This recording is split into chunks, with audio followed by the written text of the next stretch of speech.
These are probably the biggest olives we've ever got. produced. At this time of year, yeah.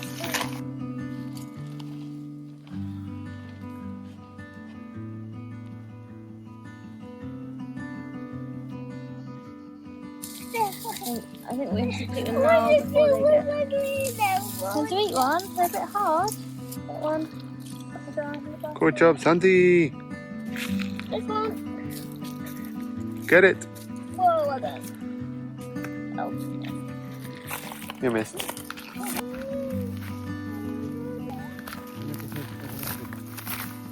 Y esta. Coge esta. Muy bien. This little mess.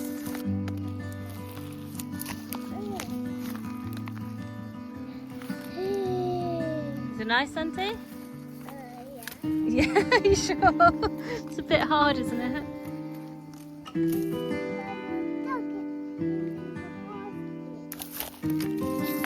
I feel like this tree somehow gets smaller every year. Like, I don't know how, but it's like doing the opposite of growing. It's shrinking. I need some help, this poor little tree.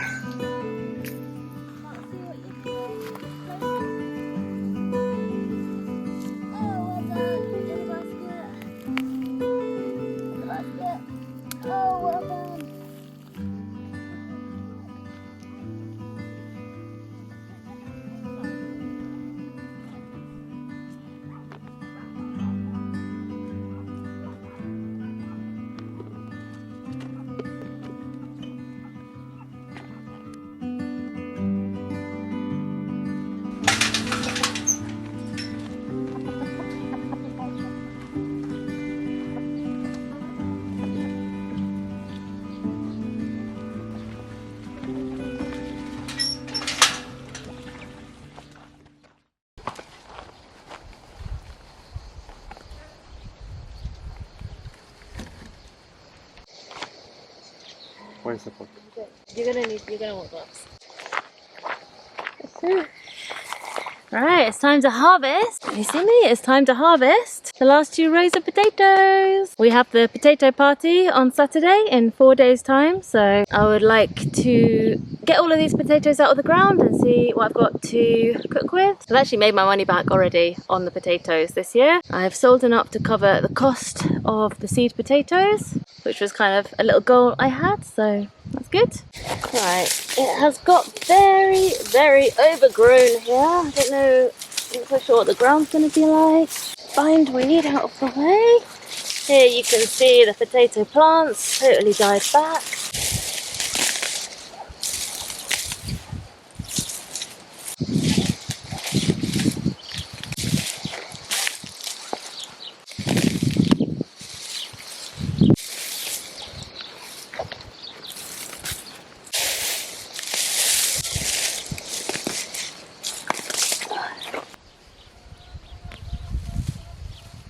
What do you do with the fork? Would you like a demonstration with the fork? Right, there's a potato. And then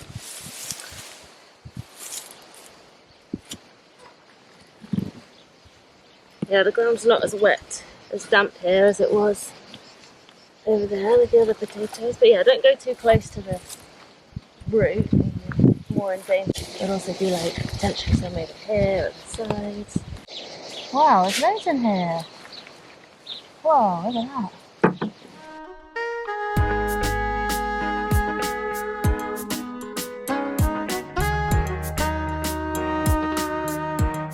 With my assistant fully trained up on how to dig out the potatoes, we moved along the row, me weeding up ahead and Mauro coming along afterwards with the fork to do the digging. This variety is a purple-skinned, purple-fleshed variety called Encia, which I'd planted about 2 weeks later than my other varieties and had taken a little bit longer to mature. It seemed to have done really well, but the only issue was that the skin was such a dark purple that it was actually quite hard to spot the potatoes in the soil, and I'm sure we ended up missing loads as a result.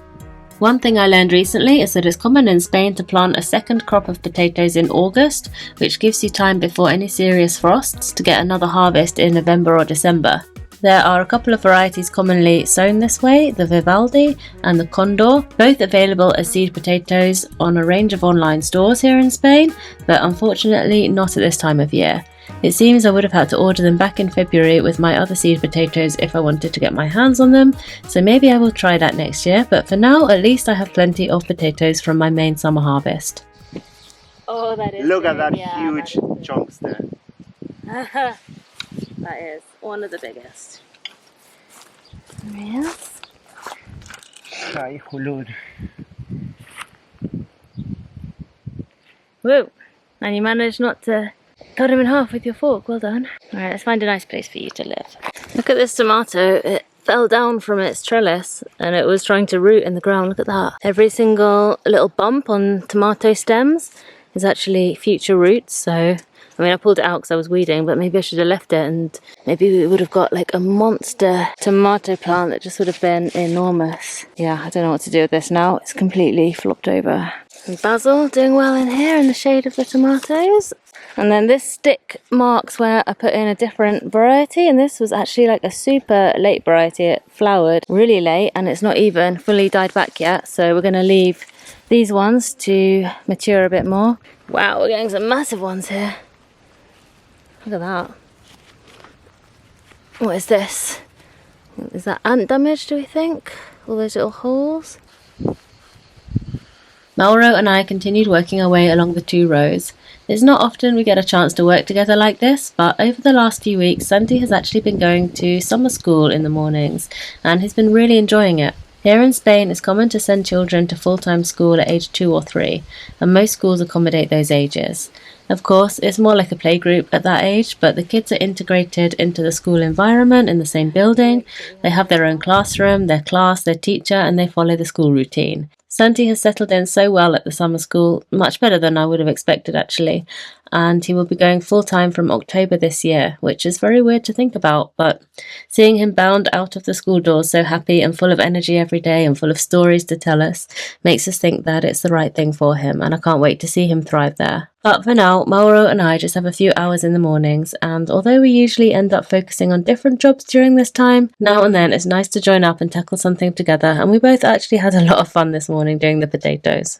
Okay, we're all done. I feel like that was a good harvest. I feel like we got a lot. Some extra onions as well, which is always a bonus. And I was curious about the final variety, the Violette, and I dug one plant up.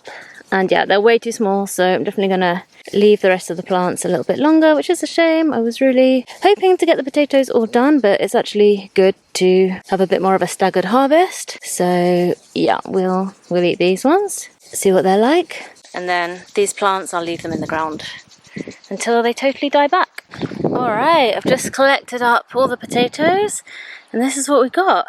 An overflowing crate. I can't actually pick that up. So I reckon that must be about 30 kilos at least in there. Then we have half a bucket that we're going to eat first because they're the ones that are just slightly damaged. That one's not damaged, not sure why that's in there. And yeah, I just want to show you the amazing, like, iridescent colour of these potatoes underneath the kind of top layer of skin. So yeah, here they are, and if I scrub this with a scrubbing brush, you know, one of those like vegetable brushes. Look at that. Go in the light so you can actually see. There we go, look at that. And this is what they look like when they're all cooked up.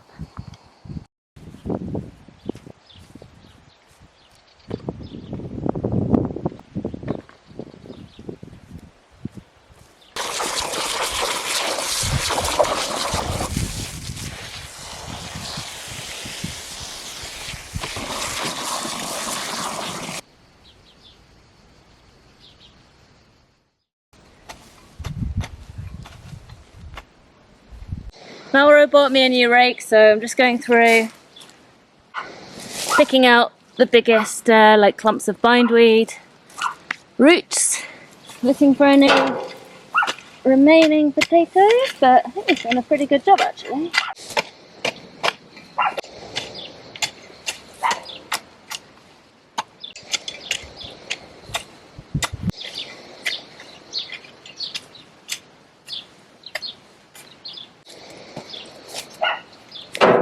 on these beds now, I'm actually going to try covering them with some fleece. The shepherd kindly brought me down the other day 8 bags of fleece from his freshly sheared sheep, which is amazing. I've been wanting to experiment with fleece in the garden as a mulch for a long time, so I'm going to use this opportunity to give it a go. Okay, so here's one bag. It's actually heavier than you would think. You sort of think it's going to be all light and fluffy, but it's actually quite heavy. And I haven't used this amount of wool before. I've used a little bit, just around like 1 or 2 plants, but I haven't tried to mulch a whole bed with it before, so we'll see how this goes.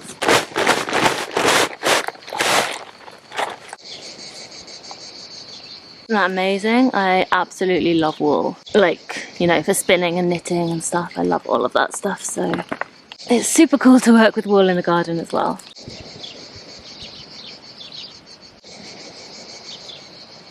Alright, so that's one bag. I feel like I'm going to use like 4 bags on one bed, which is quite a lot, but hopefully it'll last here a long time. Wool does not break down very quickly, so hopefully it'll last more than 1 season and I can just like put it back if I need to put more compost or anything underneath. We will see.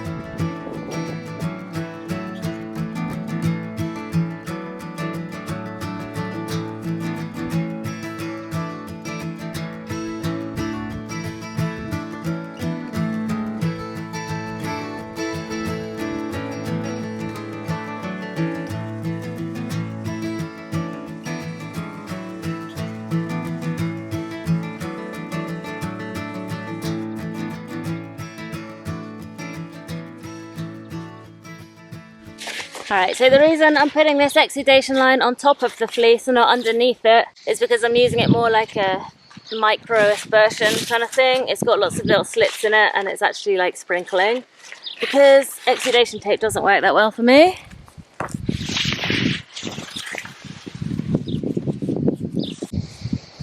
There we go, a beautiful mulched bed.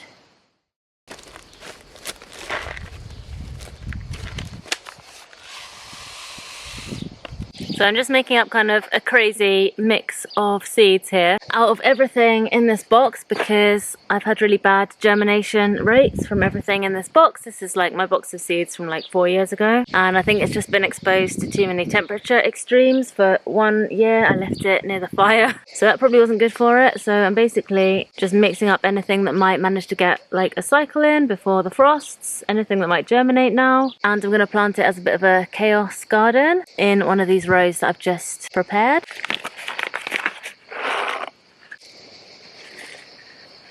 Alright, that's all those seed packets empty, so that's good.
After picking some more bits and pieces from the garden, it was time to start preparing for the potato party.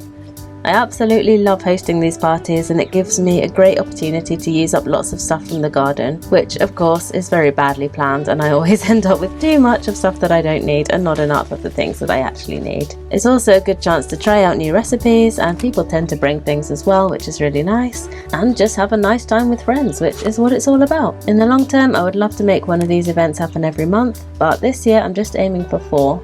Right now I'm thinking that we'll also have a fig party in September like we did last year, and then something else in December. After all the trouble they've caused us this year, I kind of feel like it would be fitting to roast a wild boar to see the year out.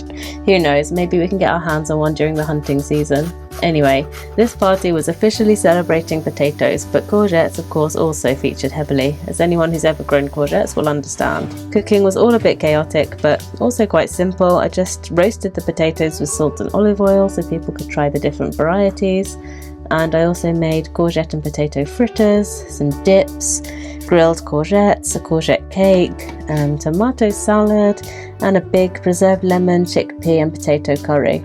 I actually didn't make tortilla, the classic potato dish, because they never turn out very well for me, and nobody brought one, so the potato party was tortilla-less, but nevertheless, it was a great party and we all had a lot of fun, and we had leftovers for a whole week afterwards.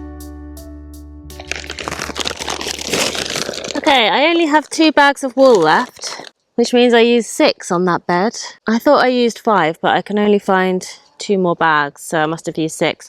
Anyway, I did want to try them out in slightly different use cases. So I'm going to use one of them as some mulch around this little grapefruit tree, which is doing fine, but I think it could do with a little bit more mulch. So I'm going to spread some wool around this little tree and see how it does as a tree mulch. And then this remaining bag, I made a new raised garden bed, and I put a substrate in it that I bought in a plant shop, and it wasn't very good quality, and in fact it's awful, and I just need to add some mulch to that bed and maybe dig in a little bit of extra compost or something, because it's really bad. Like the substrate, if you get a really bad quality like substrate, I don't know what it's made of, but it's like, I've had stuff with like little bits of plastic in it before, but the main issue with this stuff is that it's like really hydrophobic.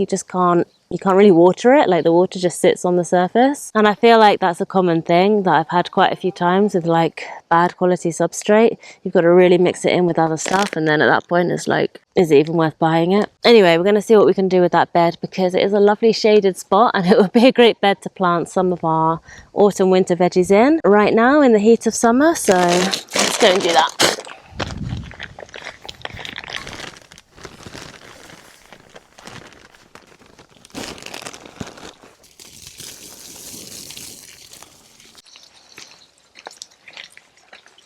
Alright, I've just changed my mind actually.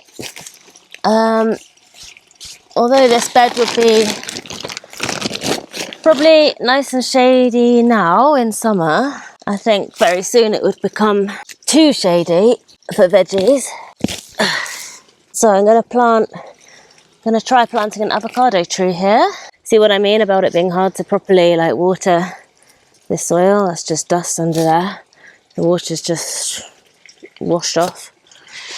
Anyway, yeah, I just thought it could be a good spot for an avocado tree. This one was grown from seed. It has survived a winter, possibly 2 out here, but I think for it really to stand a chance, it needs to go close to the deposit where you've got the thermal mass. So yeah, I think maybe I can slot it in here. In the right conditions, they can apparently grow really tall, so it can get up past these other 2 trees, or at least close enough to get some light. Who knows, it's worth a try. The other thing that you can do with sheep's wool, which I would like to try sometime, but not right now, is dig a trench. Bury the wool along the trench and then cover it back over. Let the wool like break down. So I think you have to leave it during like a wet period or winter or spring or something. Let it start to break down, and then you use that as like your garden bed to plant into. It will have created like a well aerated bed. So I would like to try that, but I probably need a bit more bags of wool for that. But I am trying to get my hands on some more. I have heard where I might be able to get some, so we shall see. Okay, so I know that an avocado likes to have its roots like properly under the soil, so And dig down a bit more.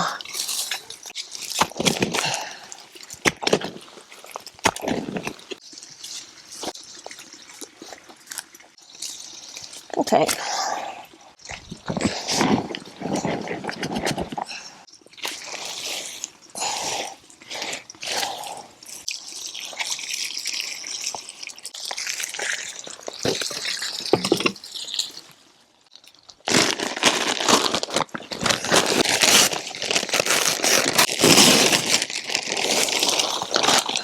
Well, this is actually a nice fleece.